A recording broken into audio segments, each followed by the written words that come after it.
बहुत समय पहले की बात है। शिवमपुर नामक एक छोटे से गांव में लोग बैलगाड़ियों और पैदल यात्रा करके अपनी जिंदगी बिताते थे। गांव में पक्की सड़कें नहीं थी और लोग अक्सर एक जगह से दूसरी जगह जाने में घंटों लगा देते थे। गांव का एक लड़का था किशु। किशु बहुत ही होशियार और मेहनती था। उसके माता पिता किसान थे और वह भी खेतों में उनकी मदद करता था। लेकिन किशु के मन में हमेशा कुछ नया सीखने और कुछ अलग करने की जिज्ञासा रहती थी।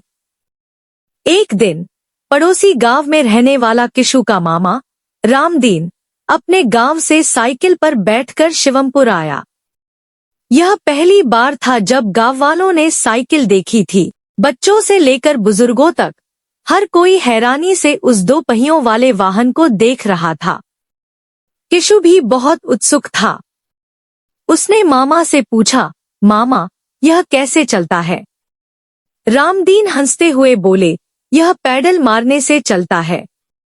इसे चलाने के लिए संतुलन बनाना पड़ता है। गांव के लोग सोचने लगे कि अगर उनके पास भी साइकिल होती तो उनका सफर कितना आसान हो जाता। लेकिन साइकिल खरीदना सबके बस की बात नहीं थी। किशु के मन में साइकिल चलाने की इच्छा जागी।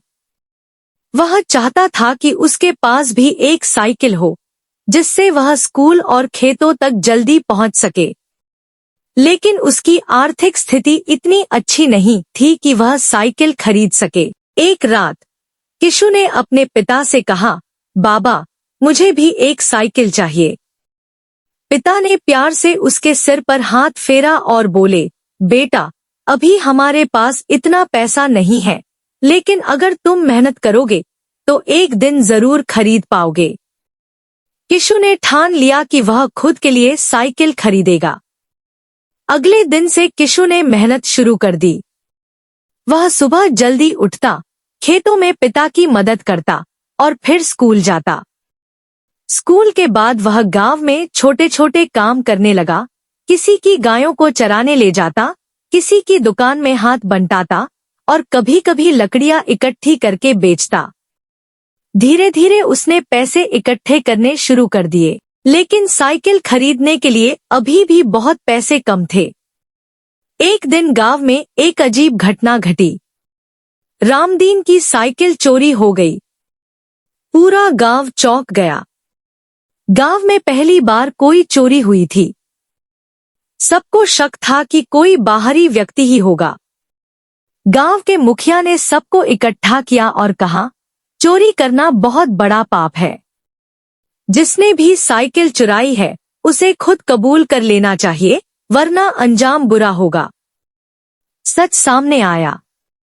2 दिन बाद गांव के पास वाले जंगल में एक बच्चा रोता हुआ मिला। वह बच्चा रवि था, जो गांव का ही एक लड़का था। उसने साइकिल चोरी कर ली थी क्योंकि वह भी किशु की तरह साइकिल चलाना चाहता था, लेकिन उसके पास पैसे नहीं थे। जब मुखिया ने रवि से पूछा, तुमने चोरी क्यों की, तो उसने सिर झुका लिया और कहा, मुझे बहुत अफसोस है। मुझे लगा कि अगर मैं साइकिल चुरा लूंगा तो मैं भी इसे चला सकूंगा। गांव वालों ने फैसला किया कि रवि को सजा देने के बजाय उसे सही रास्ता दिखाया जाएगा। उन्होंने तय किया कि रवि को भी काम करने का मौका दिया जाएगा ताकि वह खुद साइकिल खरीद सके। किशु की मेहनत रंग लाई। कई महीनों की बचत के बाद उसके पास अपनी खुद की साइकिल खरीदने के लिए पर्याप्त पैसे हो गए। जब वह अपनी साइकिल लेकर गांव आया तो सबने उसकी मेहनत की सराहना की।